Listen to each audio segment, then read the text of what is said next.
I've always had a fascination with the owl orangutan. With their little pot bellies and round faces, they kind of look somewhat amusing and terrifying at the same time, with their very long arms and their short little legs. It's quite funny to look at, but also majestic. And I mean, just look at this dude, it kind of speaks for itself really. They also share up to like 97% of our DNA, so they can almost represent where we came from.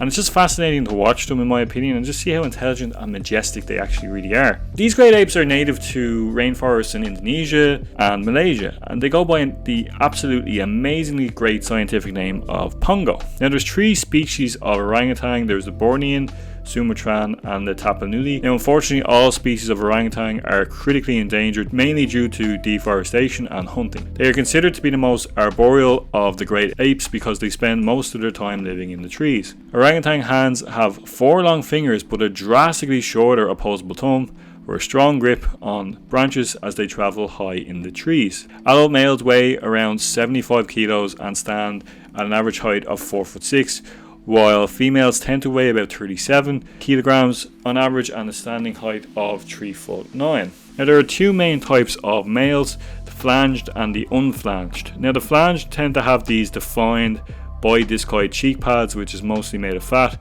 and also a laryngeal throat pouch, where the unflagged males do not have these features. And unfortunately for the L unflagged males, they don't tend to be as appealing to the L receptive female counterparts of their species. The oldest known species of orangutan came from Chinese origin by the name of P. wiedenreichi, and it's believed to have existed at over 66,000 years ago. And like many great apes, they have long lifespans ranging from 30 to 50 years old in captivity and in the wild. Their population tends to be more concentrated near the riverbanks, and they actually spend most of their time feeding, resting or travelling. They tend to start their day for about 2 hours of eating, and then they would rest during midday and then travel in the late afternoon. Not really a bad life at all, some would argue. They are primarily fruit eaters, which take up to 80% of the foraging time. They also like to eat leaves and have been known to eat bark, honey, bird eggs, insects, as well as small vertebrates. They are the only primates that create nests to live in, and when it rains, they've actually been observed creating roofs to protect them from the weather. They create these nests to sleep in at night, and it keeps them safe from various predators. Now, orangutans are big fans of being alone, which is a relatable fact. Bornean orangutans are generally considered more solitary than the Sumatran orangutans. Most social interaction comes from adult mammals and their offspring. Females tend to live with their offspring in set home spaces and can overlap with other female mothers. The moms tend to stay with their young for about an average of 6 or 7 years. They teach their kin where to find food, how to eat and how to build a nest. Where the females are known to visit their mothers for up to the age of 16, males tend to establish their own homes by age 11. Now, flanged adult male orangutans are the most solitary of all orangutans species and classes. Their participation in social groups is usually limited to when they try to have sex with the adult and adolescent females. Wild orangutan fathers play no direct role in upbringing of their offspring, so you could say they come and go.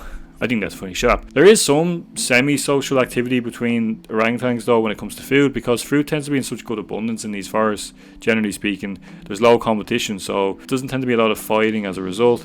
And they actually have observed a lot of orangutans actually travelling in groups to different food spots to eat together. Now when it comes to sex, it's the flanged adult males that use their, like I mentioned, their laryngeal sacs as a resonating chamber for what is known as a long call, which is kind of similar to a loud roar.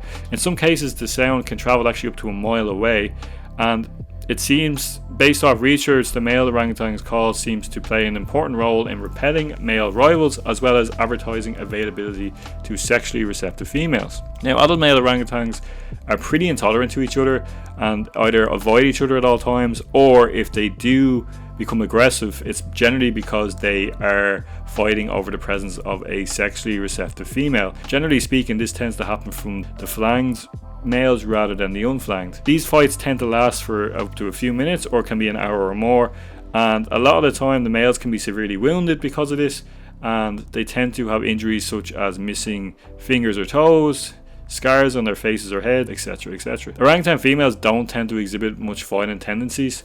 so they don't tend to occur the same injuries as a result, of course. Orangutans, unfortunately, like many in the wild, have their share of predators, especially young orangutans in particular are preyed upon by the likes of clouded leopards, bearded pigs, crocodiles, pythons, as well as black eagles. They spend most of their time in the trees though, like I mentioned, so this actually helps reduce the threat from these animals, where the only real predator when they tend to be in the trees would be the python. Because the python's so well camouflaged, unfortunately a lot of the orangutans don't see it there, and then as a result, by the time they do notice it, they end up getting killed. Like a lot of species in the wild, one of the most destructive predators that this species of ape has is of course humans. We like to destroy their habitat, which in turn increases food competition.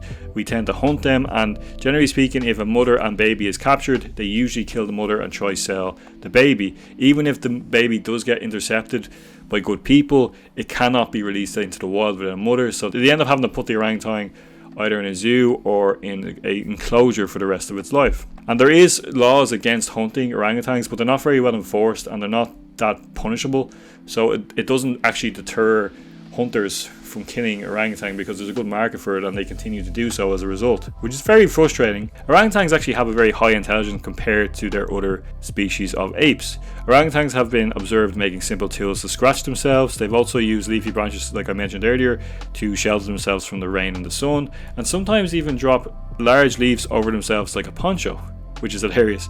They've also been observed using branches as tools during insect foraging, honey collection, protection against stinging insects, and to quote-unquote fish for branches of fruit that is out of reach.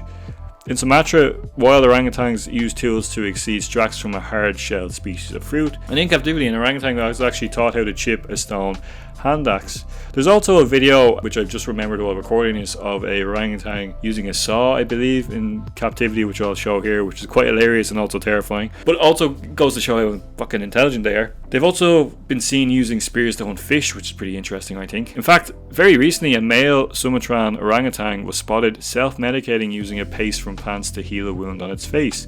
He would repeatedly apply a liquid onto his cheek for 7 minutes, and then he would chew on these leaves and smear that onto his wound until it was fully covered. He continued to feed on the plant for over 30 minutes. The paste actually did its job, and the wound closed and the animal did not have any sort of infection, which is pretty fucking cool and clever in my eyes. I love these great apes. They're majestic, they're cool, they look funny, they look cute as well as terrifying, I would say. The fact that they are endangered is pretty upsetting, and I think we need to do a lot more to conserve these great apes. Hunting needs to be banned. We need to create more punishment for these offences, because like I said at the very start of the video, like when you're looking at orangutans, it kind of almost shows like a step in our evolutionary path. And although we share common ancestors with the great apes, it's interesting to me to see some of the human-like features and some of the things that they can do, although that seemed very simple to us, is quite cool. And do we really want to live in a world where these beautiful, majestic creatures don't exist? They're my favourite type of ape. I mean, look at them. Like, what is not to love about them? You know? Look at that little pot belly. It's hilarious. That should be a good enough reason to let them live and thrive in our environment. We need to stop killing and destroying everything, okay? There's my preaching over, guys. Yeah, that's it, guys. Thanks so much for watching. Hope you enjoyed my little video about the orangutans.